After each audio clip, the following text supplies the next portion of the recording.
My uncle left me a mansion, and my greedy cousin hated it. I didn't cry at my uncle's funeral, not because I didn't love him, but because I knew he wouldn't want me to. What I didn't know was that his last gift would destroy my family. I've always believed funerals reveal more about the living than the dead. And that morning, as rain dripped from the edges of black umbrellas and murmured prayers filled the cemetery, I saw the truth of that in my cousin Liam's face. He wasn't mourning, he was calculating. Uncle Raymond's casket sat beneath a gray sky, and I stood at the edge of the crowd, hands in my pockets, listening to the pastor talk about a man of great generosity. That part was true. Raymond had been the kind of man who could turn strangers into family and family into strangers, depending on how you treated him. Liam, of course, stood front and center like he was the grieving son. He even dabbed fake tears with a silk handkerchief, the same one he used to clean his Rolex. I wanted to feel angry, but I couldn't. Raymond had always known who Liam really was. Maybe that's why he used to joke that death would be the only thing that shut him up. As the service ended, I stayed back, watching the mourners drift away. The mansion stood in the distance behind the trees, a shadow of wealth and legacy. It looked exactly like I remembered from my childhood summers. The iron gates, the sprawling garden, the fountain that never seemed to stop flowing even when everything else did. That house was where I learned that money didn't mean peace. My uncle had taught me that. "Ethan, there you are," Liam called out, his voice cutting through the drizzle like a saw. He approached with that smug grin I'd grown up hating. "I was wondering when you'd crawl out from hiding. Guess the prodigal nephew decided to show up after all." "Hey, Liam."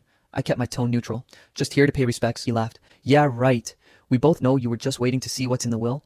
"I didn't come for that." "Sure you didn't," he said, straightening his tie. "Still working that dead-end job, huh? Guess you're hoping Uncle Ray left you his old wristwatch or something." I clenched my jaw but said nothing. There was no point. Liam always needed to win, even in conversations that didn't matter. He clapped me on the shoulder, pretending to be friendly.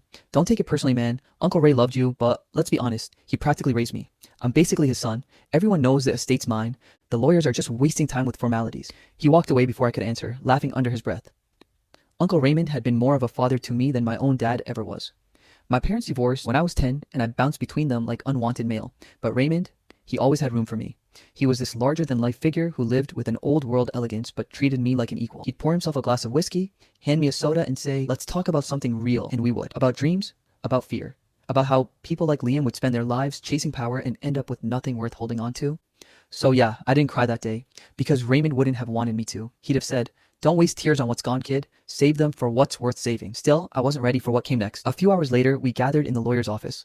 The room smelled like old paper and polished wood, the kind of place where people pretend to grieve while secretly hoping for numbers to be higher than expected. The lawyer, a stiff man named Mr. Whitaker, adjusted his glasses and began reading the will. The tension in that room was thick enough to taste. "I, Raymond Harrison, being of sound mind and body, do hereby bequeath my estate as follows." Liam leaned back in his chair, smirking, arms crossed. He'd already started planning his new life. "To my nephew, Liam Harrison," the lawyer continued, "I leave." Full story link below.